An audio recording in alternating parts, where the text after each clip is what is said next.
May nag-comment pala dun sa video ni Reggie na umabot na ng 300k views karon, di ba? 300k views na siya. Pero nga, maraming nag-react talaga doon, maraming nag-comment. Yung iba nanghinayang, yung iba namamahalan sa presyo, yung iba okay lang. Sa mga nagro-Rubik's talaga dyan, makaka-relate kung okay lang ba or hindi. Meron ding, kung hindi ka nagro-Rubik's, sabihin mo na lang talaga na mahal, sayang, no? Mahal ang sayang ang pera sa binili. Pero yun nga, no, kasi nga hindi tayo makarelate dyan kasi ako wala din talaga akong alam pagdating sa Rubik's. Hindi ko rin alam kung mayroon ganyan pala siya kamahal, lalo na sa mga magagandang quality. So may nag-comment doon kasi nga yung video na yun is para talagang yung sabi niya tipid na tipid yung nanay, di ba? Kasi nga sabi ko doon sa video na pag-isipan mo mabuti kasi ang mahal-mahal niyan. Yun yung pagkasabi ko doon sa video. At ito yung nag-comment. Oh. Nakakainis yung kanyang magulang na para bang tipid na tipid yung pera. Grabe, tipid na tipid. Parang yung pera naman kasi natin hindi naman yan unlimited.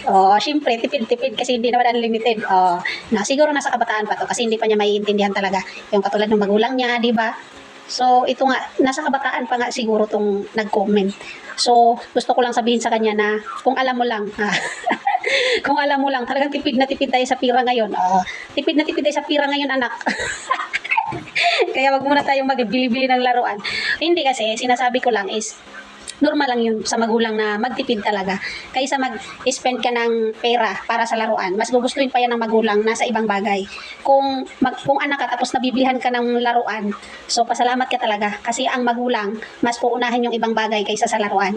So, sinasabi ko nga, diba? Kung isa kang anak at nabibilihan ka ng laruan, be thankful. Wow! Be thankful. Kaya ibig sabihin yan, diba? Nabibilhan ka. So, hindi naman ibig sabihin nun porque hindi ka nabilan, hindi ka na mahal ng magulang mo. No? So, depende naman yan sa magulang. Paano nila maipapadama yung pagmamahal nila sa'yo. Napunta na tayo sa pagmamahal. Hindi kasi yung Rubik's na to is mahal talaga siya. Pero yun nga, sabi ko, kung ako lang, kung pira lang namin ang binili nito, hindi kami bibili.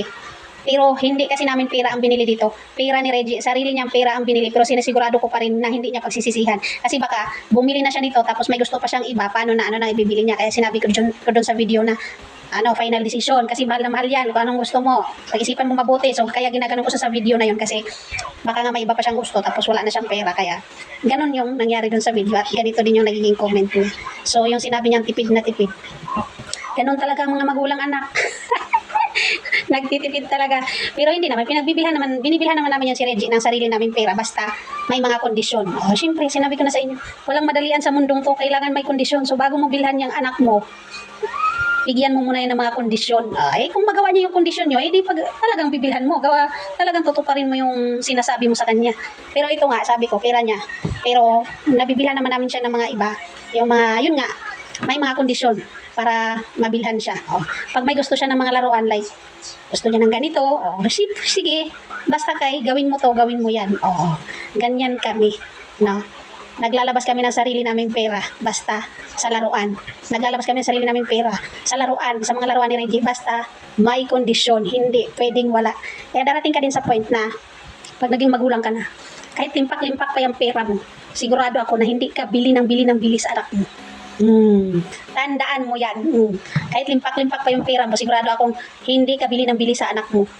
Magbibigay ka talaga ng kondisyon bago mo siya pagbibigyan. Ganun lang yun. Hirap talaga maging magulang. Hay!